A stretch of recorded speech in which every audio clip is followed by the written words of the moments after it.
रायगड़ा जिलार सीताफल समग्र देश में बेस प्रसिद्धि लाभ करिछि। नियमगिरीर सपुरी भली रायगड़ा और कोल्लरा ब्लॉकर सीताफलर स्वाद नियारा। हेले एठाकार सीताफल चाषी और उत्पादनकारी को उचित दर मिल पारुनाही। प्रति वर्ष भली एही वर्ष भी सेमाने अभावी बिक्रीर शिकार होइछन्ति।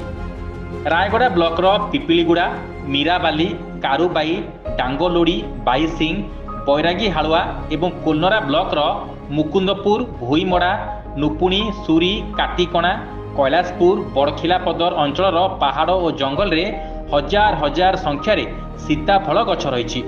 आदिवासी माने याकू संग्रह करी झुड़ी रे बोही मुख्य रास्ता पर्यंत आनी थांती। तेरे 5 ରୁ 7 किलोमीटर बाट चली चली मुख्य रास्ता को आसीबा परे बिक्री करने को रायगड़ा सहर उपरे प्रायतः एमाने निर्भर करिथांती। मुख्यतः आदिवासी आर्थिक विकास रे ए सीताफल बिक्री एक प्रमुख भूमिका ग्रहण करि आसुछि।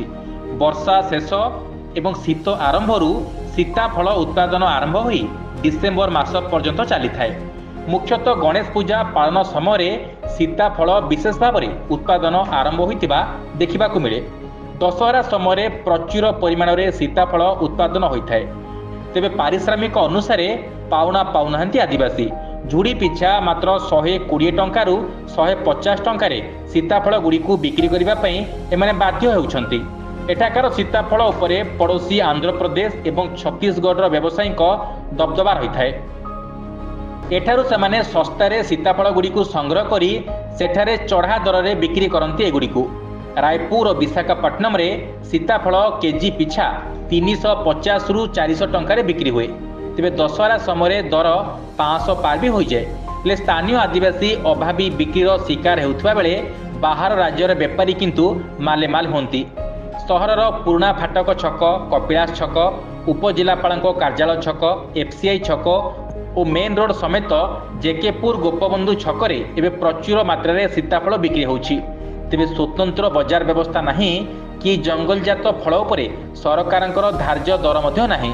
तेणु जिला प्रशासन एप्रति दृष्टि देई निरीह आदिवासी माने किभली यार उचित मूल्य पाई परिबे से दिगरे पदक्षेप नेबा पई स्थानीय अंचल रे दाबी होइछि।